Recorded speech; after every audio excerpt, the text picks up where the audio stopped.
Hi guys, I'm Danny West and you're back with another episode of the Soapbox, your patient education station. And this week we are continuing with our candy cane theme, and I'm showing you another one of my favorite core exercises that actually takes cinnamon bun spine to the next level. And I call it kind of candy cane spine. So it challenges the spinal sequencing and core control in standing versus laying on our back on the roller. So if you haven't done cinnamon bun yet, go back and check out that episode first, master that, and then we start to challenge ourselves in standing with candy cane spine. So of course, it's not candy cane season as I am filming this, so we have licorice to work with, okay? So when I'm demoing this exercise, I want you to picture kind of the candy cane, right? So the curve of the upper part of the spine is separate from the stabilizing part, or our pelvis and our legs. So if we're standing upright, we're gonna start to initiate by tucking the chin. We start to round the spine down vertebrae by vertebrae, still staying vertical through the legs. And then we're gonna slowly roll up through the spine. Now, we can easily cheat this by folding at the hip and pitching forward. But that's where our handy dandy foam roller comes in handy. And that's where I really like using a tall foam roller, and you'll see why. It's a great cue for this exercise. So this is gonna be me. We'll do me a little higher here. But I'm gonna start to peel myself down the spine, and as I go, I'm not gonna let my hips tip back and knock the roller over. I'm gonna see if I can curl down all the way to the floor, and then here's the kicker.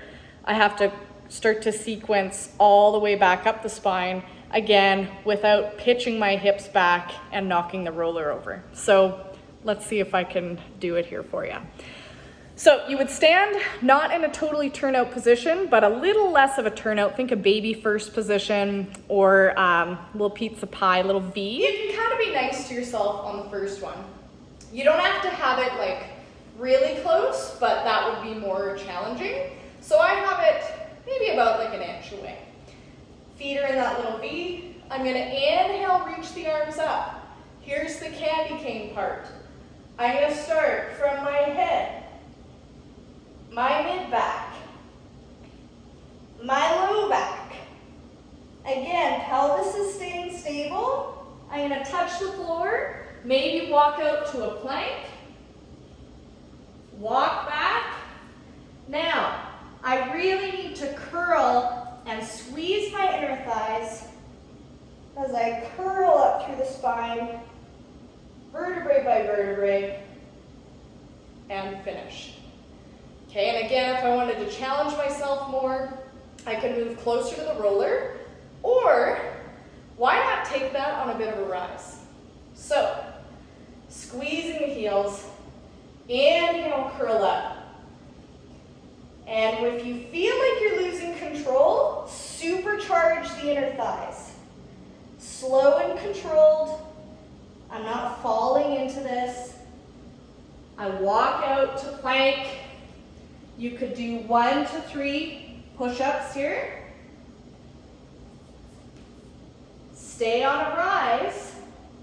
See if you can start to curl up, vertebrae by vertebrae, a little bit of a balance test too, and come to lower. So candy cane spine, or roll downs in standing. It's tricky because you're gonna wanna pitch your hips back. But with the roller there, it really challenges you to curl through the spine to stay stacked and not just fold at the hip. That's your butt, by the way. Pitch your butt back. Okay, so it really forces you to find that control through the inner thighs, through the center, through the core. And again, notice the speed I was going at. You don't just want to fold, flop forward. If you find it's getting easier, slow it down, or move the roller closer, or do it on a rise. Maybe even do it with eyes closed, okay? Always something you can add. So that is candy cane in standing. Enjoy that for the holiday season. And yeah, stay tuned for another soapbox for some more core ideas. Thanks, guys. Happy candy caning.